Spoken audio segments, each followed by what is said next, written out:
versus Wade, the landmark 1973 Supreme Court case guaranteeing the right to an abortion, could be on the verge of being overturned. Chief Justice John Roberts confirming that a draft opinion leaked to Politico is authentic.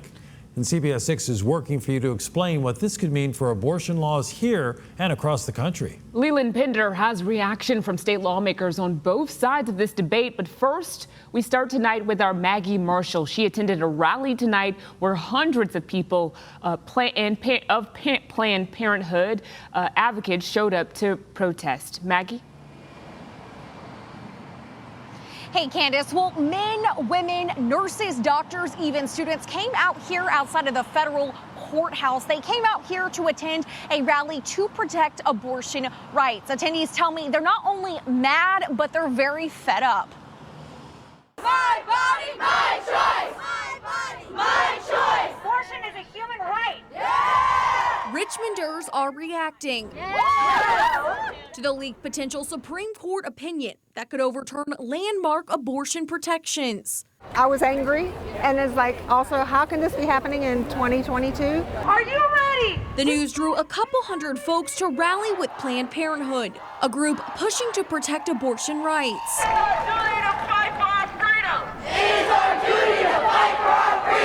Some folks came in costume. This was our way to, protest throughout the day until we found somewhere to actually join up with everyone else. Body, my choice. It's a show that about, women having all of their rights taken away. This is serious now. The news pushed some people to rally for the first time. As a nurse that works in public health, I've seen that firsthand.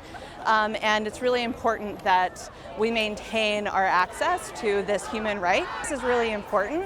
And so I'm willing to step outside of my comfort zone. Keep it legal. Keep it safe.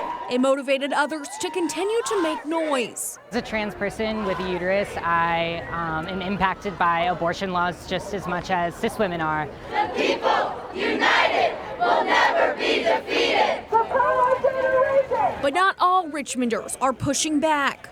Well, we're cautiously optimistic. Obviously, this is not the final opinion. The Family Foundation advocates to protect human life. We simply just came off of a really big rally at the State House to say, hey, this issue matters. Hearing this potential historic overturn just 1 week later. And stop the decades of human life being destructed through abortion.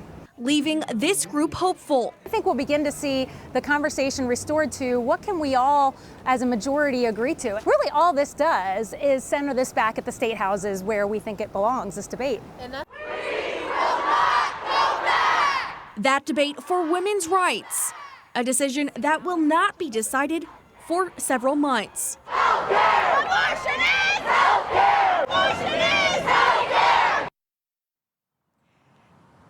And I'm told organizations both for and against abortion are already in the process of planning future events to advocate. Working for you in Richmond, I'm Maggie Marshall, CBS 6 News.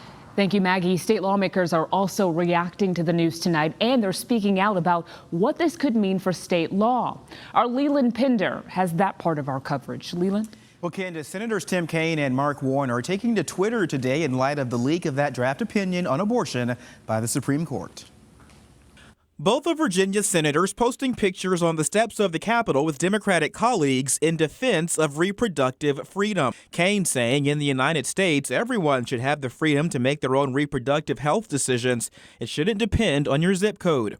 Warner said he's outraged by the leak, going on to say, I believe abortion care is health care, and I'll keep fighting for that in the Senate. Should the draft ultimately be delivered by the court, decisions on abortions would head to states. Virginia Governor Glenn Youngkin, critical of the leak, trying to create chaos and put pressure on public officials and elected officials, but restating his pro-life position. We want fewer abortions in Virginia, not more. We, in fact, don't believe that you should be able to get an abortion all the way up through and including birth. The governor wouldn't say he'd like to see Roe v. Wade overturned, but Attorney General Jason Miyares has. In January, soon after his election, Miyares wrote the Supreme Court withdrawing Virginia's support in a legal brief defending women's access to abortion, reversing the state's previous position.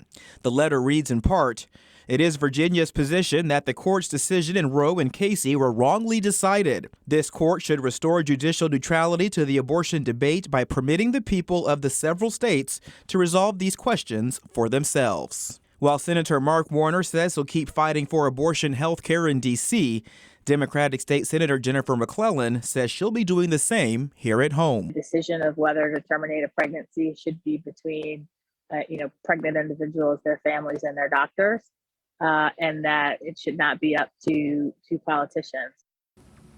And today we also talked with Victoria Cobb, director of the Pro-Life Family Foundation, and she tells us that she's cautiously optimistic, noting the leaked document is unofficial, but it certainly says what her organization would like to see.